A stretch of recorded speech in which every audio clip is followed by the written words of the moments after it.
तो हमारे पेपर का नाम क्या है? जी, हमारे पेपर का नाम तो कॉर्पोरेट अकाउंटिंग है। और हम लोग चैप्टर कौन सा पढ़ रहे हैं? ये शुरुआत हुई है इस टाइम।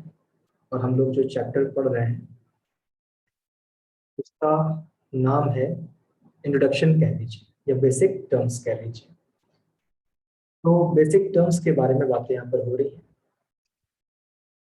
तो आज का टॉपिक क्या है, चलिए चेक करते हैं शीट से कि आज हमें आपको क्या पढ़ाना चाहिए। तो शेयर कैपिटल, आज इस बारे में बात करनी है। कल वाली क्लास में हम लोगों ने यहाँ तक डिस्कशन कर लिया था कि शेयर बाजार में जो शेयर होते हैं वो डिमैट शेयर है, और हमारी बुक्स में जो होते हैं फिजिकल शेयर है। असली दुनिया में ऐसा कोई शेयर अब होता ही नहीं। हाँ भाई बच्चों, ध्यान दीजिएगा, यहाँ से आते हैं शेयर कैपिटल की बात करते हैं कि शेयर कैपिटल आखिर क्या चीज है, जबकि इस बारे में पीछे चर्चा हो चुकी है, मगर दोबारा चर्चा कर लेते हैं। ध्यान दीजिएगा। लेकिन हमने आपसे पूछा था कि बच्चों बताओ कि कंपनी को बिजनेस करने के लिए कैपिटल चाहिए, तो कंपनी को छोटी कैपिटल चाहिए कि बड़ी? ऐसा हमने आपसे पूछा था। आपने सही जवाब भी दिया था कि एक कंपनी को बिजनेस करना है तो उसे बिजनेस करने के लिए जो कैपिटल चाहिए वो छोटी होगी या बड़ी? तो सारे बच्चों ने बताया था कि सर कंपनी को बिजनेस करना है तो बड़ी कैपिटल की जरूरत होगी। अच्छा, मेरा दूसरा क्वेश्चन था, क्या एक आदमी अकेले इतनी बड़ी कैपिटल कंपनी को दे पाएगा? तो जवाब था नहीं। जवाब था नहीं कि एक आदमी अकेले कंपनी को इतनी बड़ी कैपिटल नहीं दे पाएगा। अब मान लीजिए एक कंपनी है, उसको बिजनेस करना है, पेट्रोलियम इंडस्ट्री लगानी है। तो आपको पेट्रोलियम इंडस्ट्री लगानी है, सैकड़ों करोड़ खर्च होंगे, लेकिन आपको समझाने के लिए थोड़ा आसान कर लेते हैं कि एक कंपनी को बिजनेस करना है, आसान भाषा में समझाने के लिए, कि उसे 1 करोड़ रुपया चाहिए। तो कंपनी को 1 करोड़ चाहिए पेट्रोलियम इंडस्ट्री लगाने के लिए, मगर एक आदमी दे नहीं पाएगा। तो कंपनी क्या करेगी?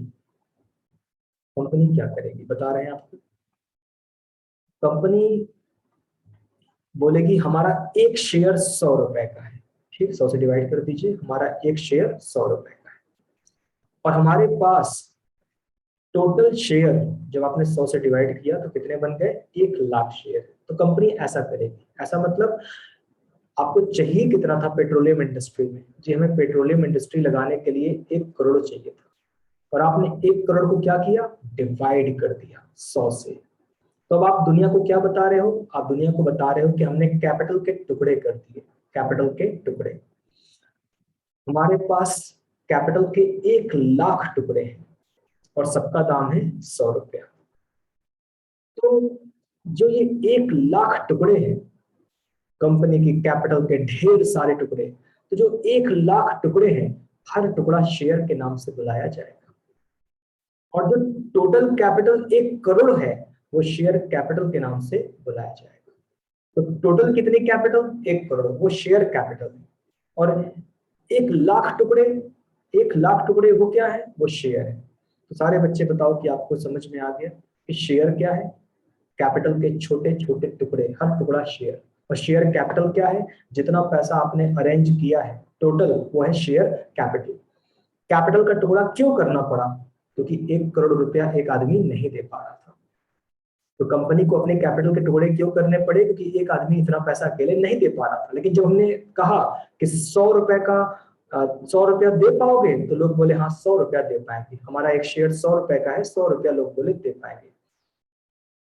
तो इसलिए ऐसा करना पड़ा। कितनी बड़ी कैपिटल एक आदमी नहीं दे पाता, तो कंपनी को अपनी कैपिटल के छोटे छोटे टुकड़े करने पड़ते हैं।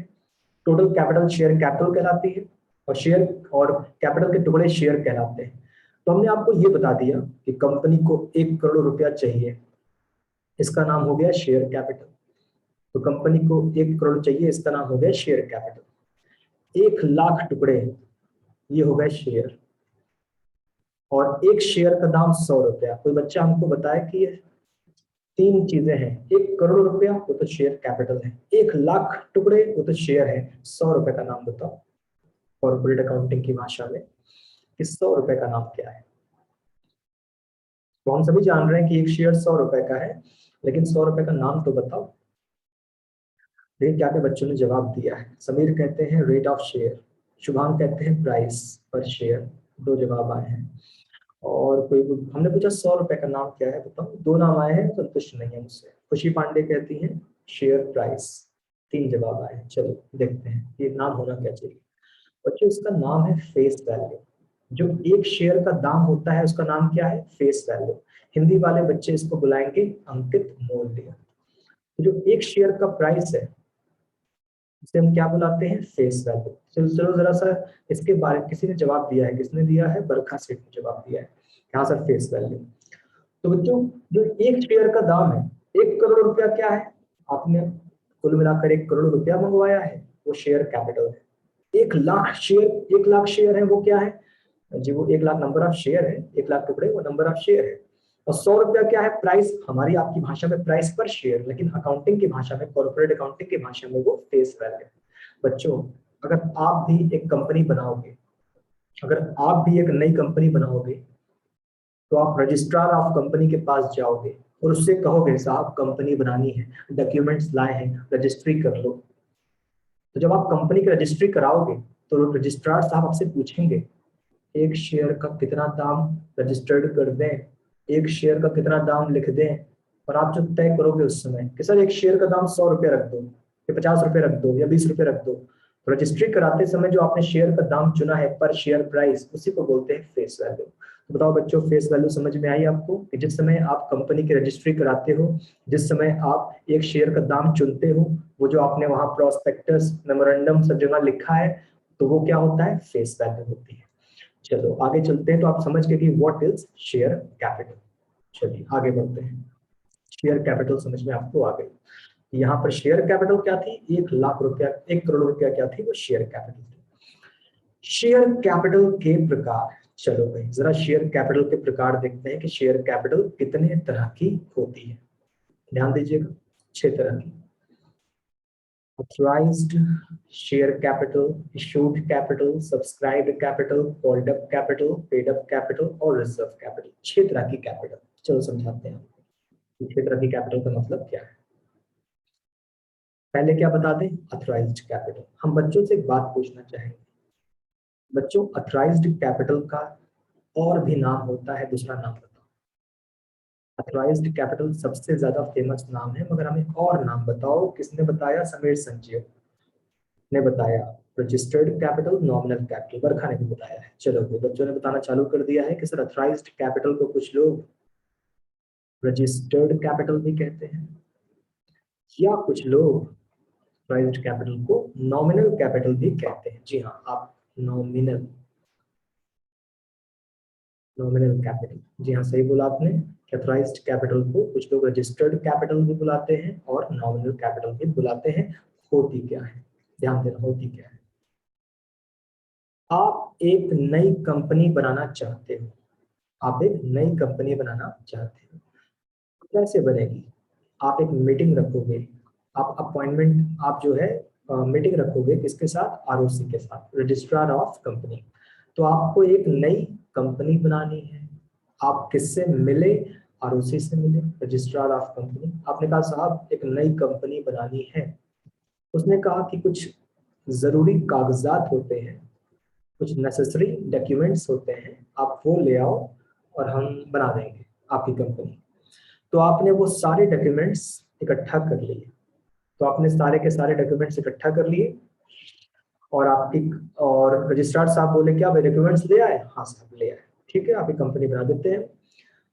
तो रजिस्ट्रार साहब ने आपसे कहा कि भाई कंपनी बनाने जा रहे हैं, जरा बताइए कितने शेयर्स होने चाहिए। आपने कहा साहब 20,000 शेयर होने चाहिए।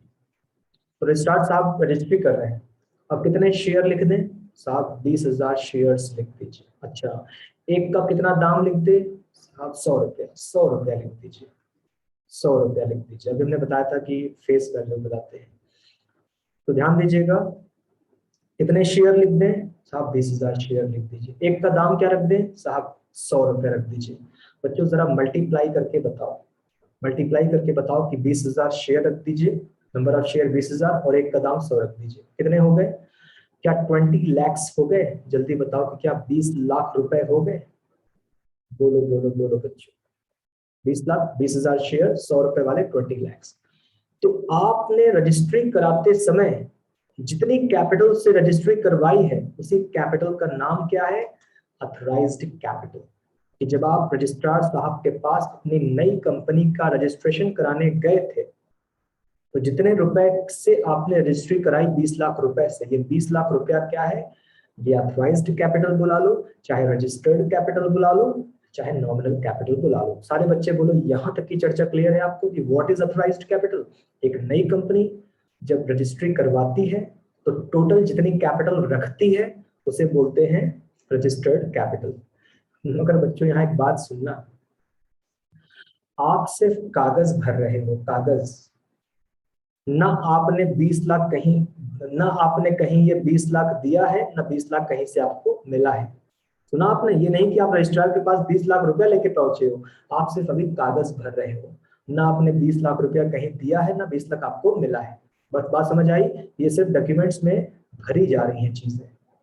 क्लियर? ये नहीं कि आप रजिस्ट्रार के पास झोले में लेकर, बैग में लेकर 20 लाख रुपया पहुंचे हो, नहीं नहीं, आपने सिर्फ डॉक्यूमेंट्स भरा है। ठीक है, आपकी रजिस्ट्री हो गई, आपकी कंपनी की रजिस्ट्री हो गई।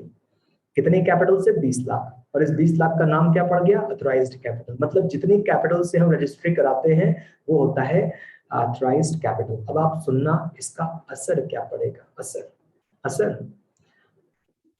हमारी नई कंपनी अपनी पूरी जिंदगी में 20 लाख रुपए तक का शेयर बेच सकती है, पैसा जनता से ले सकती है।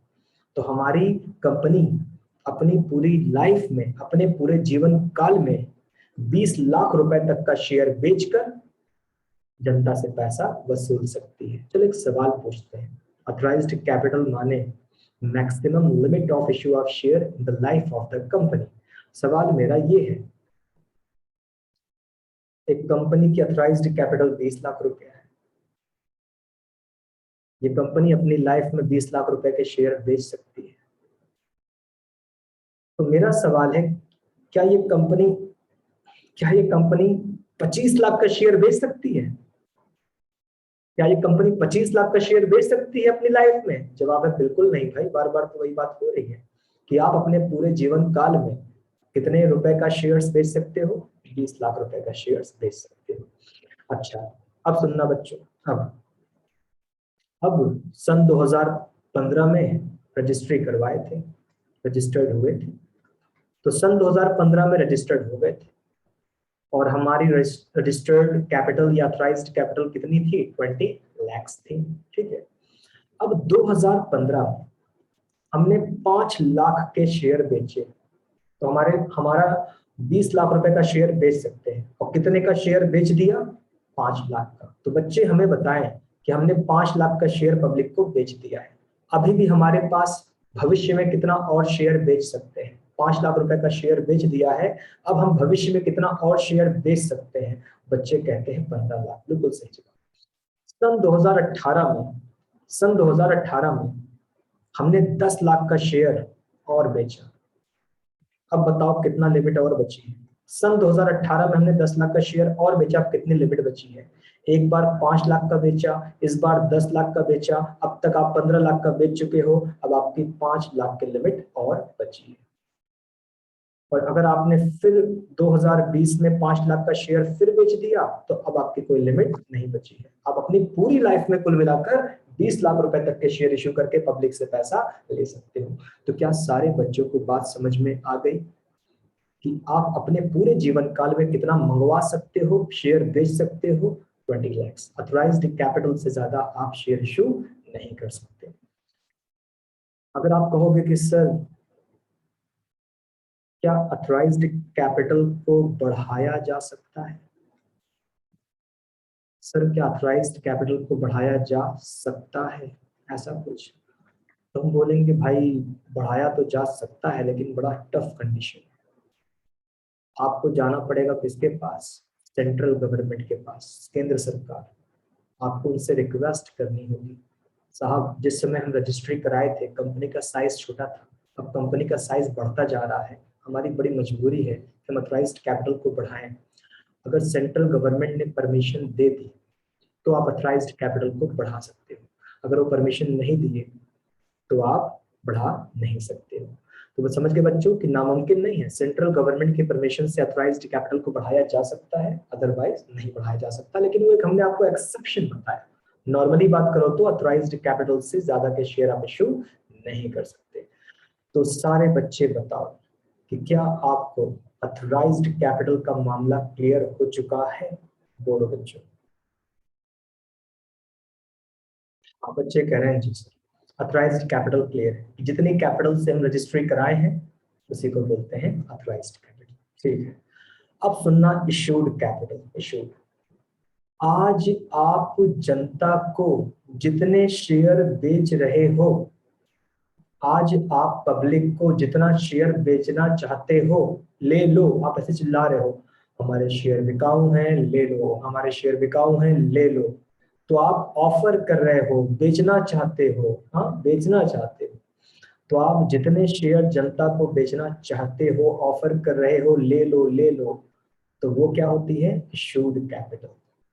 बोलो कोई दिक्कत? हमारे 10,000 शेयर ले लो, इशूड कैपिटल। हमारे 8,000 शेयर खरीद लो, इशूड कैपिटल। मतलब अभी आप प्रस्ताव रख रहे हो, साहब ले लो, पब्लिक ले लो, हम बेचना चाहते हैं, तो ये होता है इशूड कैपिटल। अच्छा, अब आप जब आप बुला रहे हो, जब आप बुला रहे हो ले लो ले लो, तो पक्की बात है आपकी बात सुनकर लोग आएंगे। जब आप बुला रहे हो तो आपकी बात सुनकर लोग आएंगे। ठीक, तो आप बोले 10,000 शेयर ले लो, 10,000 शेयर ले लो, तो वो था इशूड कैपिटल। Issued capital. और अब लोग आए, आपने कहा 10,000 ले लो, 10,000 लोग आ गए, और जितने लोग आए सब्सक्राइब्ड कैपिटल। 10,000 ले लो, 8,000 आ गए, जितने लोग आए सब्सक्राइब कैपिटल।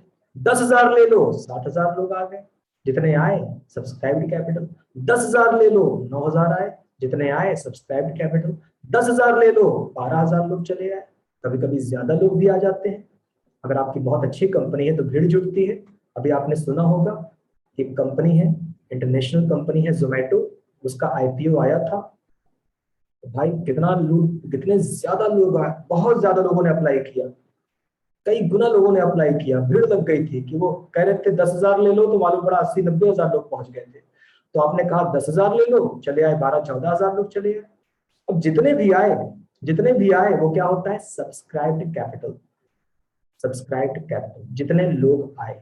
ठीक, अच्छा मालूम कैसे पड़ता है कितने लोग आए? मालूम कैसे पड़ता है? वही, ये लोग एप्लीकेशन फॉर्म भरते होंगे भाई, जिन्हें चाहिए क्या करते हैं, ये लोग एप्लीकेशन फॉर्म भरते होंगे, साथ में डिमांड ड्राफ्ट चिपकाते होंगे, लगाते होंगे, कंपनी को भेज देते होंगे, और कंपनी गिन लेती है कि कितने नंबर ऑफ शेयर्स खरीदना चाहते हैं ये लोग। तो जितने लोग आए वो सब्सक्राइब्ड कैपिटल। ठीक, तो बच्चों बताओ कि यहां तक की चर्चा क्लियर है? रजिस्ट्री कराई, अथराइज्ड कैपिटल। जितना बेचना चाहते हैं, इशूड कैपिटल। जितने लोग चले आए, सब्सक्राइब्ड कैपिटल। सवाल बरखा का, सर क्या डीडी लगाना जरूरी होता है, डिमांड ड्राफ्ट? बरखा, कंपनियां ज्यादातर पैसे डिमांड ड्राफ्ट के रूप में ही मांगती हैं। आमतौर पर वो चेक नहीं, डिमांड ड्राफ्ट के रूप में ही पैसा मांगती है, क्योंकि वहां पे कंपनी के नाम से आपको डिमांड ड्राफ्ट बनवाना पड़ता है। लेकिन हम बरखा, आप ये भी जानती होगी क्या कि इस समय हम जिस शेयर, हम एक सवाल पूछते हैं आपसे, कल चर्चा जहां पे खत्म हुई थी, आप बताओ हम लोग किताबी दुनिया में जी रहे हैं, किस शेयर की बात कर रहे हैं, फिजिकल या डिमैट? जल्दी से बताओ कि हम लोग किताबी दुनिया में जी रहे हैं, कल चर्चा हुई थी तो इस समय किस शेयर की बात हो रही है, फिजिकल की डिमैट? और जवाब एकदम सही आ रहा है बरखा, शुभांग, स्वाति, विश्वास और नीलाक्षी। फिजिकल, जी हाँ बच्चों, तो इस समय हम फिजिकल शेयर की बात कर रहे हैं, किताबी दुनिया। और बच्चों आपको ये भी पता है कि असली दुनिया में ये सब अब काफी पहले बंद हो चुका है, काफी पहले। ठीक, असली दुनिया में सब बंद हो चुका है, यानी हम जो बातें कर रहे हैं वो सिर्फ किताबों तक सीमित है, असली दुनिया में ऐसा कुछ है नहीं। लेकिन किताबों में जितना लिखा है वहां यही लिखा है कि कंपनियों को डिमांड ड्राफ्ट के थ्रू पैसा चाहिए होता है। वरना आप जानते हो कि आजकल के जमाने में नेट बैंकिंग, नेट बैंकिंग, आपने एक ऑनलाइन ट्रांसफर किया, एक 10-12 डिजिट की रेफरेंस आईडी होगी, आईडी भेजी, उन्होंने चेक कर लिया, हाँ भाई इस बंदे का रेफरेंस आईडी ये है, पैसा मिल गया। तो हमारी दुनिया अलग है ऑनलाइन सिस्टम, लेकिन वहां पर तो डिमांड ड्राफ्ट वगैरह चलता था पहले।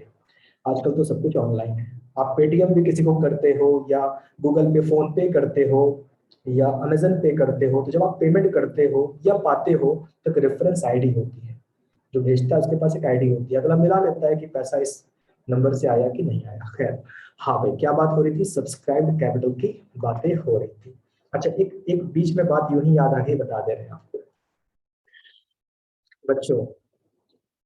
फिजिकल शेयर बंद हो चुके हैं, लेकिन आप बताओ, नोटबंदी हुई थी, हाँ नोटबंदी, तो सारे लोग पागल हो गए थे कि यार मोदी जी नोट बंद कर दिए हैं, 50 दिन या कितने दिन का मौका दिए थे कि आप बैंक में नोट जमा कर दो पुराने वाले 500 1000 के। तो लोगों ने जमा कराए, फिर 50 दिन बीत भी गया। बच्चों क्या बहुत लोगों के उसके बाद भी नोट घर से बरामद हुए थे? बोलो, मेरे घर में तो हुए थे कई हजार रुपए। तो क्या उसके बाद भी पता नहीं कहाँ कहाँ से नोट बरामद हुए थे कि नहीं, निकले थे कि नहीं? तो वो क्या हो गए, बेकार हो गए। हाँ वो क्या हो गए, बेकार हो गए, किसी एक रुपए के काम के नहीं रह गए, बस पड़े हुए हैं अभी भी। तो आप सोचो, आजकल असली दुनिया में बरखा कह रही है, नदी में भी फेंका गया था, जब नदी में ही फेंका गया था, हाँ जो भी हो, किसी के पास बहुत ज्यादा रहा होगा, नदी में फेंक दिए होंगे। हाँ तो बच्चों, वो नोट क्या था, एक समय था तो एक्सपायर हो गया, ठीक। अब सुनना, क्या ऐसा संभव है, क्या ऐसा संभव है कि किसी ने काफी पहले क्या खरीदा होगा? सन 1995 में किसी ने फिजिकल शेयर खरीदे होंगे, लेकिन वो भूल गया, कहीं पड़ा हुआ है। हाँ वो भूल गया, कहीं पड़ा हुआ है, और आजकल उसको दिखा, अरे बाप रे ये क्या है, अरे यार 50,000 का फिजिकल शेयर। अब उस जमाने 50,000 का था, पता नहीं आजकल कहाँ भाग गया होगा, कितना ऊपर चला गया होगा। शेयर मार्केट तो इतिहास बना रहा है। तो बस एक क्वेश्चन डिस्कस करना चाह रहे हैं कि एक व्यक्ति के पास, उसने काफी पहले फिजिकल शेयर खरीदे थे, सर्टिफिकेट ऑफ शेयर उसके पास है, और आज आज के दिन उसको दिखा रहे अलमारी में से, ये क्या, इतना बड़े भूल गए थे, ये कहा सर्टिफिकेट ऑफ शेयर। तो बताओ बच्चों, वो व्यक्ति, अब मालूम पड़ा कि जिस 1995 में उसकी वैल्यू 20,000 थी, 20,000 रुपए, आज उसने 2021 में पता किया, मालूम पड़ा कि यार वो 20,000 वाला शेयर जो है वो 6 करोड़ का हो गया। तो बस हमको ये बता दो कि क्या उसको आज ये पैसे मिल पाएंगे कि नहीं मिल पाएंगे? ऐसे ही मेरे मन में, दिमाग में एक सवाल आ गया कि इसको पैसे मिल पाएंगे कि नहीं मिल पाएंगे। सूरज क्या कहते हैं, सर जी टाइम लिमिट होती होगी, और बाकी स्वाति शुभांग, यस मिल जाएंगे सर। निधि कहती है मिल जाएंगे, बाकी बच्चे में भी, समीर हाँ, खुशी डेम में चेंज करके ले सकते हैं। अच्छा चलो, हाँ बताते हैं, सुनना बच्चों, इस व्यक्ति को क्या करना होगा, इस व्यक्ति को जाकर डीमैट अकाउंट खुलवाना पड़ेगा। इसे क्या करना पड़ेगा, डीमैट अकाउंट खुलवाना पड़ेगा, मतलब ये ऑनलाइन वाला, और तब ये अपने शेयर्स को डीमैट अकाउंट में जाके कन्वर्ट कर सकता है। जी हाँ, उसका पैसा नहीं डूबेगा, उसको पैसा मिल जाएगा। लेकिन अगर ये आदमी मर गया हो तो डूब गया, तब नहीं मिलेगा, क्योंकि सर्टिफिकेट ऑफ शेयर पर उसका नाम लिखा होगा ना। अगर ये आदमी मर गया और इसका किसी और के पास है तो नहीं, अब ट्रांसफर अब नहीं होता। ट्रांसफर जो है 1 अप्रैल 2019 को लास्ट डेट दी गई थी। जिस तरह नोटबंदी में डेट दी गई थी, उसी तरह 1 अप्रैल 2019 को डेट दी गई थी। अगर किसी के पास डीमैट शेयर है तो इस तारीख तक ट्रांसफर हो सकता है, दादा का बेटे को मिल सकता है, पोते को मिल सकता है, ऐसा कुछ। लेकिन इस तारीख के बाद अगर कोई मर जाता है और उसका डीमैट शेयर दूसरा कोई लेकर आता है तो ट्रांसफर का मामला नहीं है। चलिए टॉपिक पे लौट आते हैं, यानी वो आदमी अगर जिंदा है तो वो डीमैट अकाउंट में जाके कन्वर्ट करा के अपनी पूरी वैल्यू ले सकता है, बेच सकता है। हाँ भाई बच्चों, टॉपिक पर आते हैं।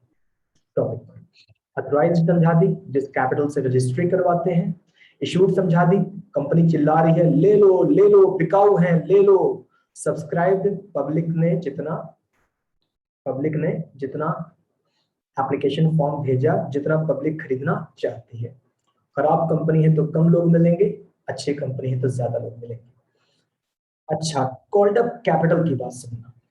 कंपनी का एक शेयर 100 रुपए का है, कंपनी का एक शेयर 100 रुपए का है।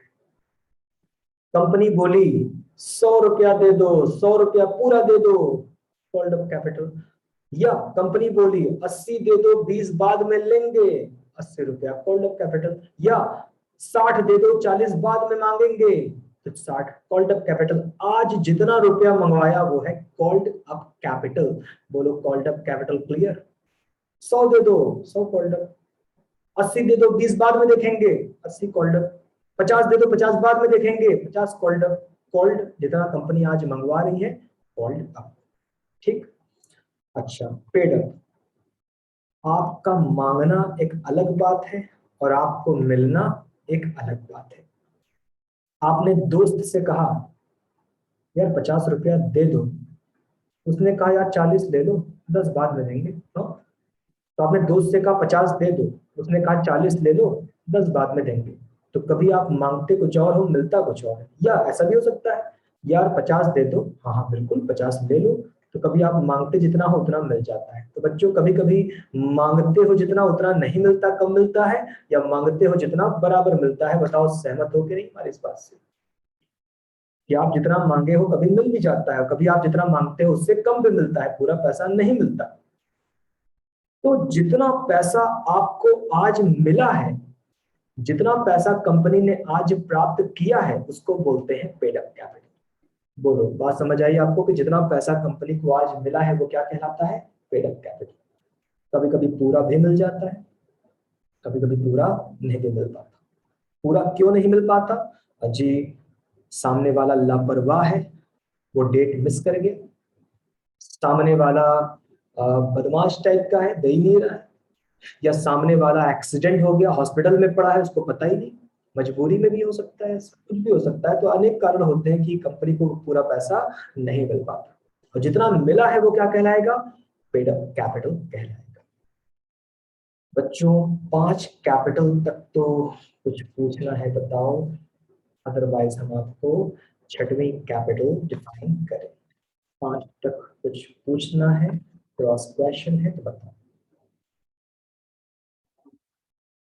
क्या कहते हैं आप? बच्चे क्या कह रहे हैं? नो डाउट, क्लियर है, सही है। ठीक है, आइए आगे चलते हैं। बच्चों सुनना, छठवां वाला, छठवां है रिजर्व कैपिटल। रिजर्व कैपिटल, क्या बच्चे एक वर्ड हिंदी में समझते हैं कंपनी का समापन? हाँ, इंग्लिश में लिक्विडेशन, या कुछ लोग कहते हैं वाइंडिंग, वाइंडिंग। तो कभी कभी कंपनी क्या हो जाती है? बंद हो जाती है। क्यों? कोई भी वजह हो, या उसकी फाइनेंशियल कंडीशन अच्छी नहीं है, दिवालिया हो गई है, या गवर्नमेंट ने उस पर रोक लगा दी है। जैसे मान लो कुछ कंपनी थी, बहुत अच्छा काम कर रही थी, प्लास्टिक बनाती थी, अब बहुत सारे स्टेट में गवर्नर ने प्लास्टिक बैन कर दिया, तो कंपनी क्या करेगी? बंद हो जाएगी। कुछ कंपनी थी गुटखा दोहरा बनाती थी, तो कुछ स्टेट में गुटखा दोहरा प्रतिबंध लग गया, तो कंपनी क्या हो जाएगी? स्टेट में बंद हो जाएगी। या कोई कंपनी है लॉस लॉस लॉस में चल रही है, दिवालिया हो गई तो बंद हो जाएगी। तो बहुत सारे कारण होते हैं कि कंपनियां क्या हो जाती हैं? बंद हो जाती हैं।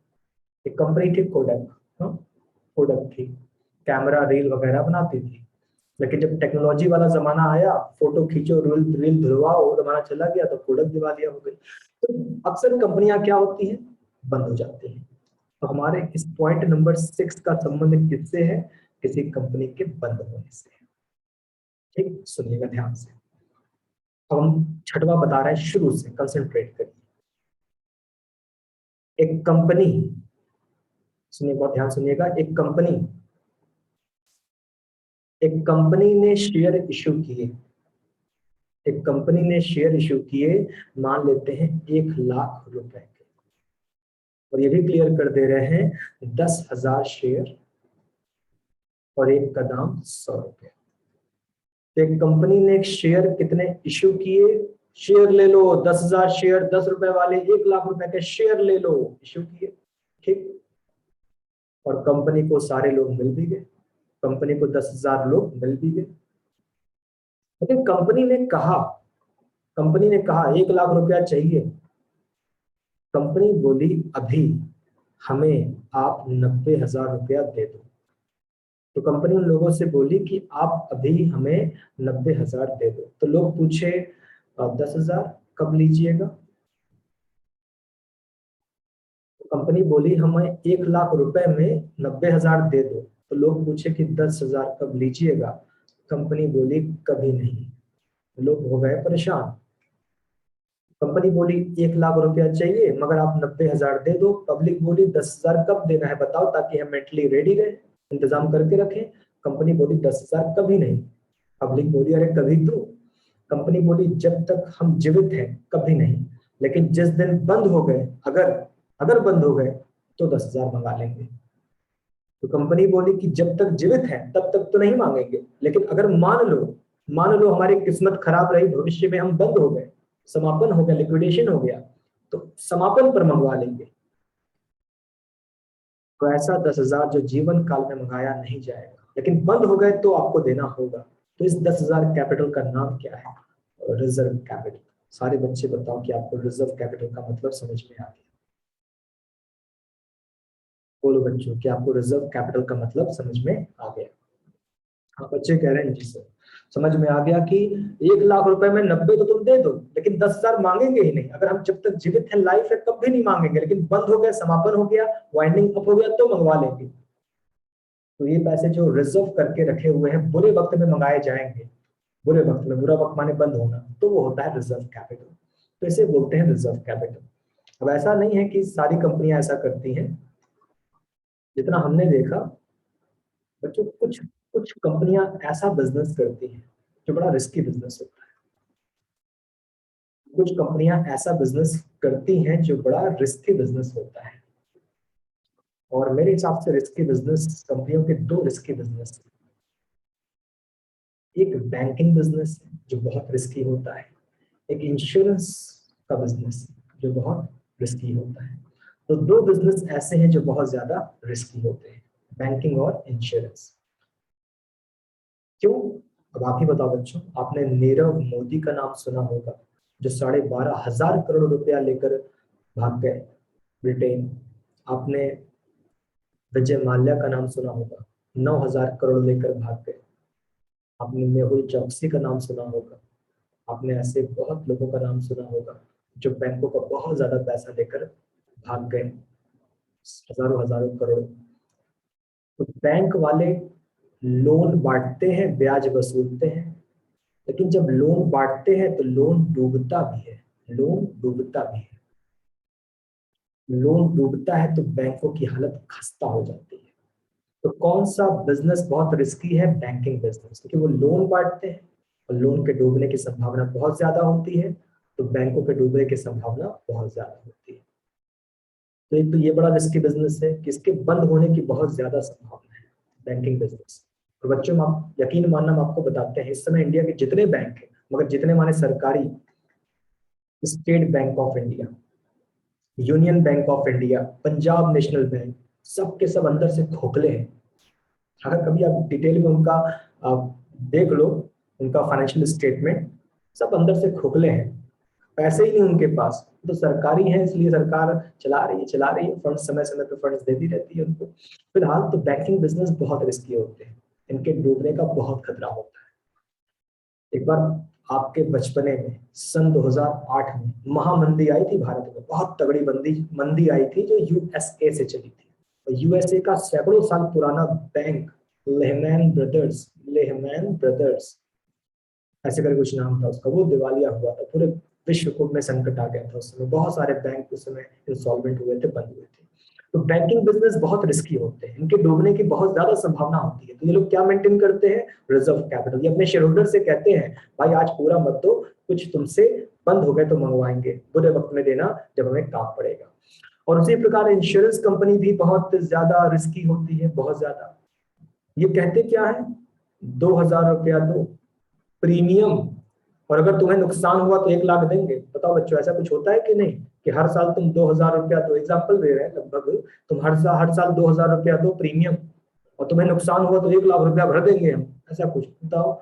तो कितना रिस्क है, कितना रिस्क है यहाँ पर बच्चों। कुछ वर्ष पहले, शायद 10 साल पहले, एग्जैक्टली हमें याद नहीं, उत्तराखंड उत्तराखंड में अ, बादल फट गया था। अगर बच्चों को याद हो, सुशांत सिंह राजपूत की एक मूवी भी आई थी, अब उसका केदारनाथ करके आई होगी, हाँ केदारनाथ, याद है कि नहीं आपको? बच्चे कहते हैं सन 2013 की बात है, ठीक है, जून 2013। तो उत्तराखंड में, मैंने बोला ना सुशांत सिंह राजपूत की मूवी भी आई थी कि वो जो है क्या केदारनाथ नाम से, तो उत्तराखंड में पूजनीय स्थल है, दर्शनीय स्थल है केदारनाथ, वहां बादल फट गया था, तो वहां पर एकदम तबाही मच गई थी। और जितना सरकारी आंकड़े बताते हैं कि 5,000 से ज्यादा लोग मारे गए थे। और वहां पर बच्चों बिल्डिंग्स और वाहन और लोग मरे होंगे। तो सोचो कि इंश्योरेंस कंपनी जो है, इंश्योरेंस कंपनी जो लोग मरे पैसा भरा, जो बिल्डिंग का बीमा था उस पैसा भरा, जो कार और बाइक्स का नुकसान हुआ पैसा भरा, तो बच्चों इंश्योरेंस कंपनियां हिल गई थी और बहुत सारी छोटी मोटी तो निकल गई थी, बट मतलब उनका बंटाधार हो गया था। तो इंश्योरेंस कंपनी कहती तो है प्रीमियम भरो और हम आपको जो है क्या करेंगे, मतलब भरपाई करेंगे, नुकसान की भरपाई करेंगे। लेकिन बच्चों वही बात कि हम प्रीमियम भरेंगे, आप भरपाई करोगे, जब नुकसान ऐसा आता है ना तो हालत खराब हो जाती है। तो बहुत रिस्की बिजनेस। एक आपको और बताते हैं बच्चों का, एक बात ध्यान में आ गई है क्या? क्या आपने ऐसा कोई नाम सुना है जो बहुत ज्यादा यूज करते हैं United state of America, USA? बोलो बच्चों, यूएसए। चलो जरा सा यहाँ से ढूंढते हैं कुछ, क्या ढूंढा जाए, यहाँ से जरा बाहर निकलते हैं, ठीक। कहाँ ले चले आपको, जरा अपने यूट्यूब के पास चलते हैं, यूट्यूब के पास, और एक बार साउंड आपको देते हैं।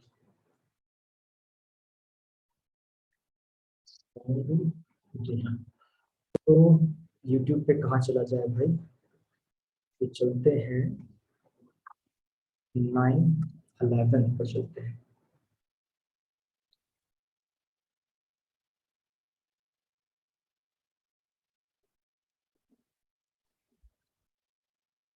यहाँ कुछ दिखेगा, यहाँ देख लेते हैं, चलिए अगर मिल जाते हैं। American 11, are you trying to call? The cockpit is not answering their phone.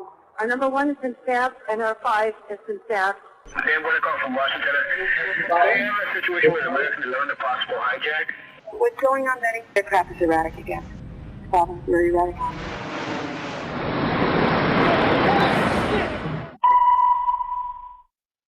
Betty, talk to me.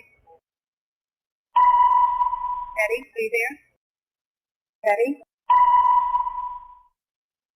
यहाँ पर क्या दिखाया जा रहा है भाई, अमेरिका में हमला हुआ था, लादेन आतंकवादी ने हमला किया था यहाँ, ये वर्ल्ड ट्रेड सेंटर है, world trade. What are you talking to? Oh God! Oh my God! United 175, New York. We have some problems over here right now. We might have a hijack over here, 2 of them. Jules, this is Ryan. Listen, on an airplane that's been hijacked, if things will go well, I'm going to do this. I just want you to know I absolutely love you. I want you to do good. So have a good time. Same to my parents and everybody. And I just really love you. And I'll see you later next time. Bye, babe.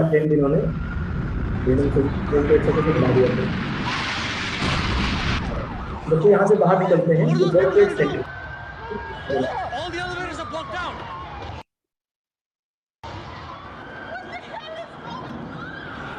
Oh my God! So both towers are now. YouTube को बंद करते हैं, लौटते हैं अपने sheet पर। हाँ बच्चों, तो उम्मीद है कि आपने ठीक तरीके से देखा होगा कि हम क्या दिखाना चाह रहे थे।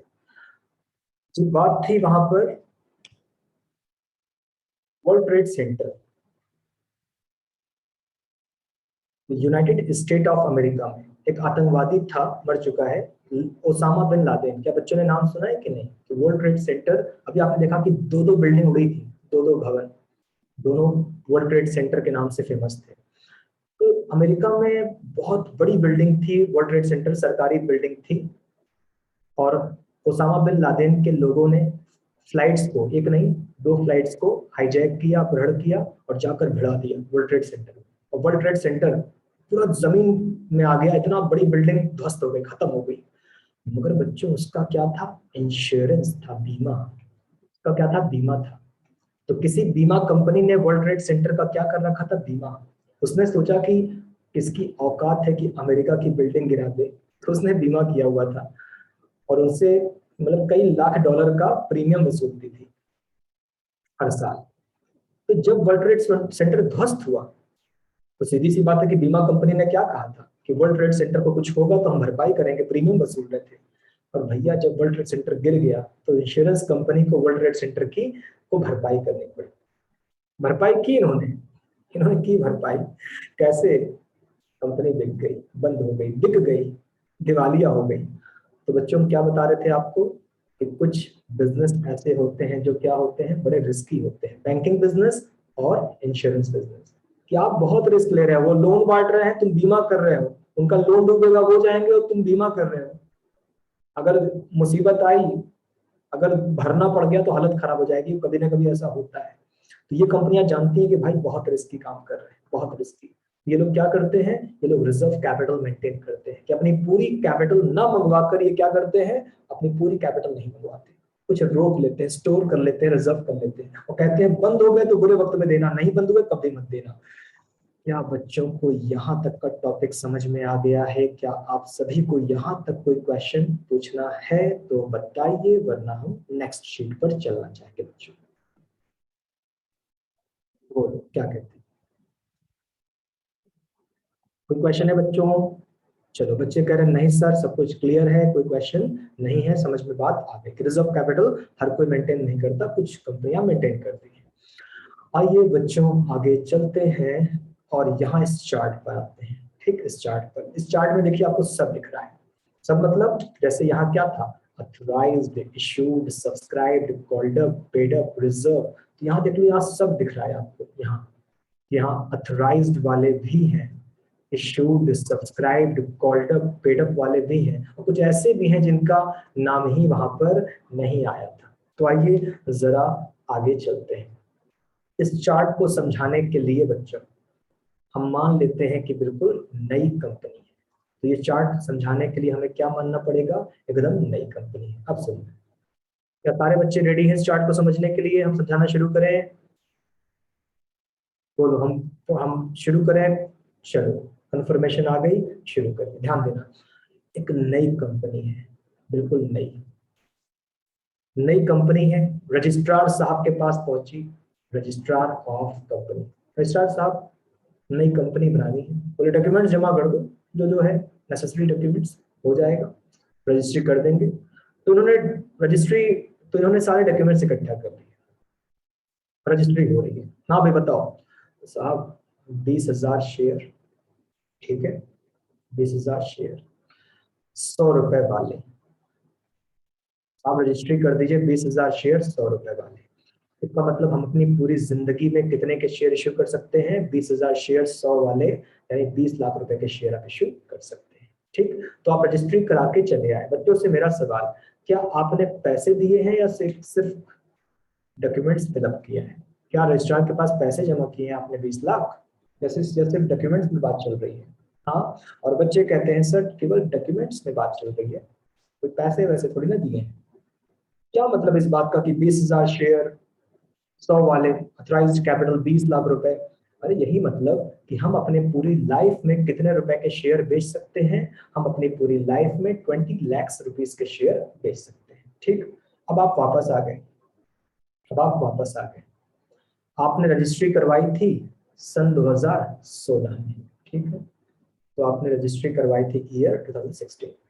अब ईयर 2017 मान लेते हैं, एक साल बाद, ईयर 2017, आपने पब्लिक को बोला कि हम अपनी पूरी लाइफ में 20,000 शेयर बेच सकते हैं। आपने बोला 12,000 शेयर बेचना चाहते हैं, 12,000, 100 रुपए वाले। तो आपने क्या बोला, 12,000 शेयर बेचना चाहते हैं 100 रुपए वाले। ठीक, तो बच्चों 20,000 शेयर में आप 12,000 बेच रहे हो, भविष्य में कितने बेच सकते हो? और आप 20,000 शेयर में 12,000 शेयर बेचना चाहते हो तो भविष्य में कितने शेयर और बेच सकते हो? बच्चे कहते हैं सर भविष्य में हम 20,000 में 12,000 आज बेच देंगे तो 8,000 शेयर हम भविष्य में बेचेंगे, और जो भविष्य में बेचेंगे वो अनइश्यूड है। बोलो यहाँ तक चार्ट क्लियर? 20,000 में 12,000 आज बेच दे रहे हैं, 8,000 भविष्य में बेचेंगे। भविष्य में कब? जब भी हमें पैसों की आवश्यकता पड़ेगी तब। कोई लिमिट थोड़ी ना है, मन करेगा बेचेंगे, मन करेगा नहीं बेचेंगे। हाँ भाई, तो आज आपने कितने बेचे? 12,000। आप चिल्ला रहे हो ले लो, ऑफर कर रहे हो ले लो। अब 12,000 में, 12,000 आपको लोग कितने मिले? 11,000 लोग मिले, 11,000 लोग मिले। और कितने लोग नहीं मिले? 1,000 लोग नहीं मिले। तो बच्चों बताओ ये वाली बात क्लियर? 12,000 ले लो, 12,000 ले लो। मान लेते हैं यार 11,000 लोग तो मिल गए, 1,000 लोग मिले ही नहीं। जो मिल गए सब्सक्राइब, जो नहीं मिले अनसब्सक्राइब। ठीक, जो मिल गए सब्सक्राइब, जो नहीं मिले अनसब्सक्राइब। अब जो मिला ही नहीं उसकी क्या बात करना। फिलहाल तुम्हें मिले कितने हैं जी? हमें 11,000 लोग मिले हैं। तुम उनसे मांग कितना रहे हो? जब उनसे 100 रुपया मांग रहे हैं। अच्छा, अब ध्यान दीजिएगा, तो लोग मिल गए। यहां पर एक बात ध्यान दीजिएगा कि जो लोग मिले हैं वो ये है, 11,000 लोग मिले हैं। अब तुम्हारी मर्जी कि तुम उनसे 100 मांग लो, तुम्हारी मर्जी तुम उनसे 80 मांग लो, तुम्हारी मर्जी तुम उनसे 50 मांग लो। तो कॉल्ड अप माने आप पूरा भी मांग सकते हो और कम भी मांग सकते हो। चलो मान लेते हैं कम मांगा। तो कॉल्ड अप माने तुमने मंगवाया कितना, और तुम्हारी मर्जी, तुम पूरा भी मांग सकते हो और कम भी मांग सकते हो। चलो मैं 100 रुपया मांग सकता हूँ, लेकिन मैंने मैंने 80 रुपया मंगवाया। और बच्चों जल्दी बताओ, 100 रुपये में 80 मंगवाया तो कितना नहीं मंगवाया? तो मैंने कितना नहीं मंगवाया? हाँ बच्चे कहते हैं 20 रुपया। जी हाँ, तो आपने कहा कि आज 80 मंगा ले रहा हूँ, 20 बाद में देखा जाएगा। चलो आज की बात करो, आज की। तो आपने आज 80 मंगवाया है, 11,000 लोगों 80 दे दो। अब 11,000 में से, 11,000 में से 10,000 लोगों ने 80 आपको दे दिया, मगर 1,000 लोगों ने आपको 80 के बजाय 70 रुपया ही दिया। तो बताओ बच्चों, पेडअप समझ में आया कि 11,000 में 10,000 तो बड़े अच्छे थे, पूरा 80 दिया, मगर जो 1,000 थे उन्होंने कुछ दिया और कुछ नहीं दिया। तो 11, तो ध्यान दीजिएगा कि 11,000 लोगों में 10,000 ने पूरे पैसे दे दिए, 10,000 लोगों ने 80 रुपया दे दिया जो मांगे थे, मगर 11,000 लोगों में 1,000 लोगों ने 70 दिया। इसका मतलब बच्चों कि 1,000 लोगों ने कितना बकाया लगा दिया? 10 रुपया। जल्दी बोलो, ये वाली बात क्लियर आपको? आसान कर दे, आसान कर देते हैं। अच्छा ज्यादा कठिन हो गया, चलो कोई बात नहीं, हम फिर से इसको आसान कर देते हैं, टेक्निकल नहीं करते। Example change. हाँ भाई बच्चों, एग्जाम्पल चेंज कर रहे हैं। ठीक, ध्यान दीजिएगा। 11,000 का मल्टीप्लाई जरा 80 में करो। 11,000 लोगों 80 रुपये निकालो, मल्टीप्लाई करो। 11,000 लोगों 80 रुपये निकालो, कितना हुआ? 8,80,000। अच्छा बच्चे कहते हैं 8,80,000। तो 11,000 लोगों 80 रुपये निकालो, 8,80,000। मांगा, कॉल्ड अप माने मांगा। ठीक, मगर जब मिला, मगर जब मिला तो 8,80,000 में 8 लाख मिला और 80,000 नहीं मिला। ठीक, तो 8,80,000 मंगवाए थे हम, 8 लाख मिल गया और 80,000 नहीं मिला। और जो जो मिल गया वो पेड अप 8 लाख रुपया, और जो नहीं मिला वो कॉल्स इन एरियर। क्यों नहीं मिला? क्यों नहीं मिला? लापरवाही, लापरवाही। कुछ लोगों ने लापरवाही की वजह से नहीं दिया, कुछ लोग बदमाशी, जानबूझकर नहीं दिया, कुछ लोग मजबूरी, मजबूरी जैसे लॉकडाउन लग गया, पैसे जेब में नहीं है, या एक्सीडेंट हो गया, हॉस्पिटल में है, ऐसी कोई मजबूरी। लेकिन अब जो भी हो, कंपनी को नहीं मिला, कंपनी को नहीं मिला। बच्चों बताओ, कॉल्ड अप माने मांगा, पेड अप माने कंपनी को मिला, और arrear unpaid calls in arrear माने कंपनी को नहीं मिला। तो आप बताओ बच्चों, नहीं मिला तो क्या इनके खिलाफ एक्शन लिया जाएगा? नहीं मिला तो क्या इनके खिलाफ एक्शन लिया जाएगा? जो लोग पैसा नहीं दे रहे हैं, जबकि इनको पूरा पैसा देना चाहिए, तो उनके खिलाफ एक्शन लेंगे कि नहीं? अब चाहे तुम मजबूरी में ना दिए हो, उससे हमसे मतलब नहीं, और चाहे तुम जानबूझ के ना दिए हो, हमें तो इतना पता है कि मिला नहीं, तो एक्शन लिया जाएगा। तो बच्चों, जो एक्शन लिया जाता है, पहले तो समझाते बुझाते हैं, दे दो दे दो, तो पहले तो समझाएंगे, दे दो, नोटिस भेजेंगे, दे दो, नहीं देंगे ना। अगर नहीं दिया तो एक्शन का नाम होता है फॉरफीचर ऑफ शेयर। यार दे ही नहीं रहा है, बार बार मांगने पर कितनी बार समझा दिया, कितने नोटिस जारी कर दिए, दे ही नहीं रहा है। तो अगर नहीं देंगे, रजिस्टर्ड से नाम काटो इसका, रजिस्टर्ड से नाम कट गया। अब ये मेंबर नहीं रहा, अब ये मीटिंग में नहीं घुसेगा, मैनेजमेंट में नहीं घुसेगा, वोट नहीं डालेगा, ये कंपनी का कोई नहीं लगता, कोई नहीं लगता। और ये 100 रुपए में 10-20 रुपया नहीं दे रहा है, मगर 80 रुपया दिया भी तो होगा। ये 100 रुपए में 10-20-40 रुपया नहीं दे रहा है, मगर 60-70 दिया भी तो होगा। जो दिया है वो भी छीन लो, वो भी रख लो, 1 रुपया मत लौटाना। तो एक्शन लिया जा रहा है, नाम काटो रजिस्टर्ड से, मेंबरशिप कैंसिल करो इसकी, वोट डालने ना आए, कभी मीटिंग में घुसने ना पाए, मैनेजमेंट में घुसने ना पाए, कोई डिविडेंड नहीं जाएगा इसको। और ये 100 रुपए में 30-40 रुपया बकाया लगा रहा है, लगाने दो, कोई बात नहीं, दे ही नहीं रहा है, तो जो 60 रुपया दे के बैठा है वो भी जब्त करो। ये सब हो जाएगा इसके साथ बेचारा। और जो सर्टिफिकेट ऑफ शेयर भेजे हैं इसको वापस मंगवाओ, छीन लो सर्टिफिकेट ऑफ शेयर, ये सब हो जाएगा बच्चों। तो जो नहीं देगा तो एक्शन होगा। चलो जरा इधर आ जाए, इधर यहाँ पर 11,000 लोगों से 80 मंगवाया और 11,000 लोगों से 20 नहीं मंगवाया। बच्चों को सब रफ करके इधर समझाएं, काफी कुछ लिख दिया है, सारी चीजें रुको, सब नहीं रफ करते, सिलेक्टेड चीजें रफ कर लेते हैं ये सब। तो ध्यान दीजिएगा कि 11,000 लोगों से कुछ मंगवाया, कुछ नहीं मंगवाया। आइए आगे चलते हैं। 11,000 लोगों से 80 मंगवाया, 11,000 लोगों से 20 नहीं मंगवाया। तो आप पता लगाएं कि, जरा बच्चों मल्टीप्लाई करो, 11,000 इंटू 20 नहीं मंगवाया, कितना आएगा? 11,000 इंटू 20 रुपीज 2,20,000। चलो सही। तो 11,000 लोगों से 20 रुपया नहीं मंगवाया, 2,20,000। चलो मान लो 1,00,000 रुपया यहाँ रख देते हैं 2,20,000 में, तो कितना बचा? बचा 1,20,000 बच गया। तो 2,20,000 में रिजर्व कैपिटल, बच्चों कंपनी अपनी लाइफ में ये पैसा कभी नहीं मंगवाएगी। बताओ अभी कहानी याद आई आपको कि 2,20,000 में ये जो 1,00,000 रिजर्व कैपिटल है ये कभी नहीं मंगवाएंगे, जब तक जीवित है नहीं मंगवाएंगे, लेकिन बंद हो गए तो मंगवा लेंगे। तो बताओ ये वाला मामला क्लियर है, रिजर्व कैपिटल वाला? ये वाला कब मंगवाओगे? बंद हो गए तो मंगवा लेंगे, बंद नहीं हुए तो कभी नहीं मंगवाएंगे। अच्छा, और ये अनरिजर्व वाला, ये अनरिजर्व वाला, अनरिजर्व वाला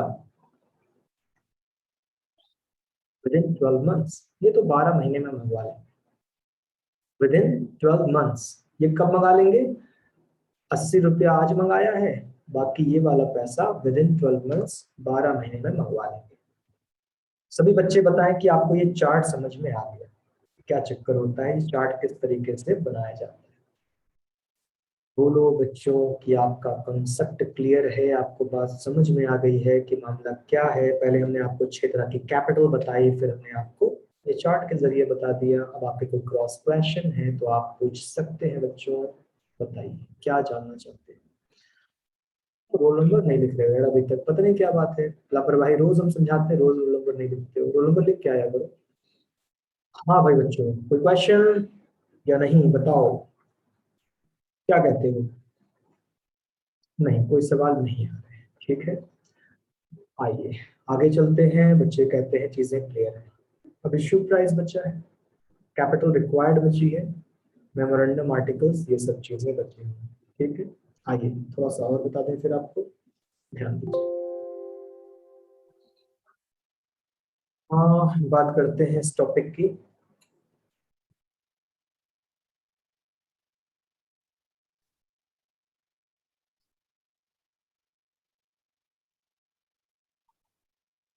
आइए इस टॉपिक को समझा जाए। ये वाला टॉपिक, इश्यू प्राइस। अभी बच्चों हमने आपको बताया था क्या? Face value. फेस वैल्यू इसको बोलते हैं अंकित मूल्य। तो फेस वैल्यू क्या चीज है? जब एक नई कंपनी बनती है, जब एक नई कंपनी बनती है और आप रजिस्ट्रार के पास जाकर रजिस्ट्री कराते हो, तो एक शेयर का जो आप दाम तय करते हो वो होता है फेस वैल्यू। तो फेस वैल्यू पता है ना, नई कंपनी है, रजिस्ट्रार के पास गए, साहब रजिस्ट्री करो, नंबर ऑफ शेयर ये होंगे, टोटल कैपिटल इतनी होगी और एक शेयर का दाम इतना होगा, और एक शेयर का दाम जो होगा वो क्या है, फेस वैल्यू। एक होता है फेस वैल्यू, और फेस वैल्यू अमर हो जाती है। अमर, अमर मतलब एक बार रजिस्ट्री कराए हो पूरी जिंदगी हमेशा दिखती रहेगी फेस वैल्यू। एक बार रजिस्ट्रेशन कराए हो प्रोस्पेक्टस में दिखेगी, मेमोरेंडम में दिखेगी, हमेशा दिखती रहेगी। तो फेस वैल्यू, रजिस्ट्री कराए थे, एक शेयर का दाम जो भी था आपका, एक शेयर का दाम जो भी था आपका, वो गई फेस वैल्यू। लेकिन बच्चों आप बताओ कि क्या बाजार में किसी भी वस्तु का दाम हमेशा टिका रहता है?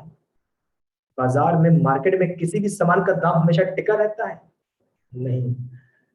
अब क्वेश्चन आया, सर क्या फेस वैल्यू को बाद में बदल सकते हैं? तो फेस वैल्यू तो फेस वैल्यू है, उसे आप कैसे बदलेंगे? कुछ तरीके हैं थोड़े आप नॉर्मल, कंसोलिडेशन का तरीका है जिससे चेंज हो सकता है, अल्टरेशन, या एक और तरीका होता है, क्या बोलते हैं उसको, कंसोलिडेशन एक होता है जिससे आप बदल सकते हैं, और एक और तरीका होता है उससे भी आप बदल सकते हैं, तोड़ सकते हैं। खैर नॉर्मल बातें करें तो नहीं। हाँ ध्यान दीजिएगा, हम कहाँ पर थे, हम एक क्वेश्चन यहाँ पर थे कि आपने एक शेयर का दाम जो तय किया वो है फेस वैल्यू। फिर हम एक क्वेश्चन लेकर आए कि क्या बाजार में किसी भी सामान का दाम हमेशा एक जैसा होता है? नहीं, डिमांड एंड सप्लाई, हमेशा डिमांड एंड सप्लाई के हिसाब से दाम ऊपर नीचे जाते रहते हैं। तो आपका शेयर 10 रुपए का है, रजिस्ट्री करवाई, लेकिन कभी 10 का बिकता है, कभी 14 का बिकता है, कभी 9 का बिकता है। एवरेज कंपनी है तो 10 का बिकता है, अच्छी कंपनी है तो महंगा बिकता है, और बुरी कंपनी है तो सस्ता बिकता है। बच्चों जितने में बिका वो वैल्यू क्या कहलाती है? Issue price. रजिस्ट्री करवाई, 10 रुपए का था फेस वैल्यू, मगर बिका कितने में? कभी 10, कभी 14, कभी 16, कभी 18, कभी 9, कभी 8, कभी 9.5। तो जितने में वास्तव में बिका वो होता है इश्यू प्राइस, निर्गमन मूल्य। तो सभी बच्चे बताएं कि आपको निर्गमन मूल्य, क्या आपको समझ में आई बात? दोनों का डिफरेंस समझ में आया? रजिस्ट्री कराए थे फेस वैल्यू, वो तो भाई इतने का था, रजिस्ट्री करवाए हैं, मगर आज जितने का बेचा, मगर आज वास्तव में जितने का बेचा वो क्या है? वो इश्यू प्राइस है। आप अच्छी कंपनी हो तो महंगा बेच लेते हो, एवरेज कंपनी हो तो बराबर दाम पे बेच के निकल जाते हो, और घटिया कंपनी हो तो सस्ता बेचना पड़ता है। ये होता है इश्यू प्राइस। तो बच्चों इस टॉपिक पर बात जो है ना, अब नेक्स्ट क्लास में की जाएगी। तो अगली क्लास में चर्चा को आगे बढ़ाएंगे, अगली क्लास में बातें होंगी। यहाँ तक कोई मन में क्वेश्चन है तो पूछ लीजिए। अभी हमारा इंट्रोडक्शन चैप्टर चल रहा है, खत्म पर है, इसके बाद जल्दी ही दूसरे चैप्टर शुरू किए जाएंगे। हाँ बच्चों बोलिए, कोई सवाल, कोई कंफ्यूजन तो पूछिए अपने सवाल। बाकी चर्चा कल तो संडे है, हाँ तो मंडे को की जाएगी। समीर, बॉन्ड और डिबेंचर सेम है या अलग है? ये क्वेश्चन है इनका। इस तरह एक होता है बॉन्ड, एक होता है डिबेंचर, वो सेम है कि अलग है? तो क्या बताएं, बहुत पहले अलग होते थे अब सेम है। बहुत पहले क्या होते थे? अलग होते थे, अब सेम है। पर सर ये डॉक्यूमेंट नहीं शो कर रहा है आपको। आज आप चेक करो, शो करेगा, आज आप चेक करो शो करेगा, हमने आज अपडेट किया है। तो समीर संजीव पूछते हैं कि सर बॉन्ड और डिबेंचर क्या है, सेम है कि अलग है? हमने बोला किसी जमाने में, किसी जमाने का मतलब आज से 30 साल पहले तक तो अलग थे, बॉन्ड अलग था, डिबेंचर अलग था, मगर अब सेम है। अच्छा उस जमाने अलग क्या था? उस जमाने बॉन्ड को बेचने का अधिकार सिर्फ सरकारी कंपनी के पास था, सरकार के पास। तो किसी जमाने में बॉन्ड सिर्फ कौन बेचता था? गवर्नमेंट। और डिबेंचर गवर्नमेंट भी बेचती थी, नॉन गवर्नमेंट भी बेचता था। तो डिबेंचर कौन बेचता था? गवर्नमेंट बेचती थी, नॉन गवर्नमेंट बेचता था, दोनों कंपनियां बेचती थी। लेकिन अब हमारे जमाने में अब बॉन्ड, अब बॉन्ड गवर्नमेंट भी बेचती है, नॉन गवर्नमेंट सेक्टर भी बेचते हैं। तो अब तो सेम हो गया ना, कि किसी जमाने में मोनोपोली थी, सिर्फ सरकार को बॉन्ड जारी करने का अधिकार था, और अधिकार नहीं था प्राइवेट सेक्टर के पास बॉन्ड जारी करने का। और आज के जमाने में हर कोई बॉन्ड बेचता है, तो अब बराबर हो गया। अब बराबर एक और फर्क था, एक और फर्क, डिबेंचर पर इंटरेस्ट, डिबेंचर पर इंटरेस्ट एक परसेंटेज होता है ना, देना ही देना है, मतलब रेट ऑफ इंटरेस्ट होता था, रेट ऑफ इंटरेस्ट फिक्स होता था, तो रेट ऑफ इंटरेस्ट फिक्स था, लेकिन बॉन्ड पर इंटरेस्ट जीरो भी होता था, zero coupon bond, no interest. तो डिबेंचर पर तो किसी भी हाल में होना ही होना था, क्या डिबेंचर पर किसी भी हाल में रेट ऑफ इंटरेस्ट होना ही होना था, 5%, 7%, 9%, 4%। तो डिबेंचर पर तो इंटरेस्ट रेट होना ही होना था, मगर बॉन्ड्स ऐसे भी होते थे जिन पर इंटरेस्ट होता भी था, नहीं भी होता था, नाम था जीरो कूपन बॉन्ड। तो क्या समीर संजीव आपको फर्क समझ में आ गया कि किसी जमाने में बॉन्ड सिर्फ गवर्नमेंट बेचती थी और डिबेंचर गवर्नमेंट नॉन गवर्नमेंट दोनों बेचते थे, मगर आज के जमाने में बॉन्ड्स सरकारें भी बेचती है, नॉन गवर्नमेंट सेक्टर भी बेचता है।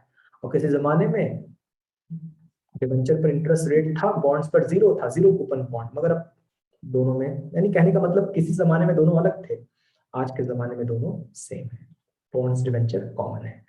बच्चों कोई और प्रश्न है क्या? नहीं, कोई और सवाल नहीं है आपके पास? ठीक है, तो नेक्स्ट क्लास का वेट करिए, नेक्स्ट क्लास में चर्चा को आगे बढ़ाएंगे। चलो बच्चों, थैंक यू, मिलते हैं नेक्स्ट क्लास में।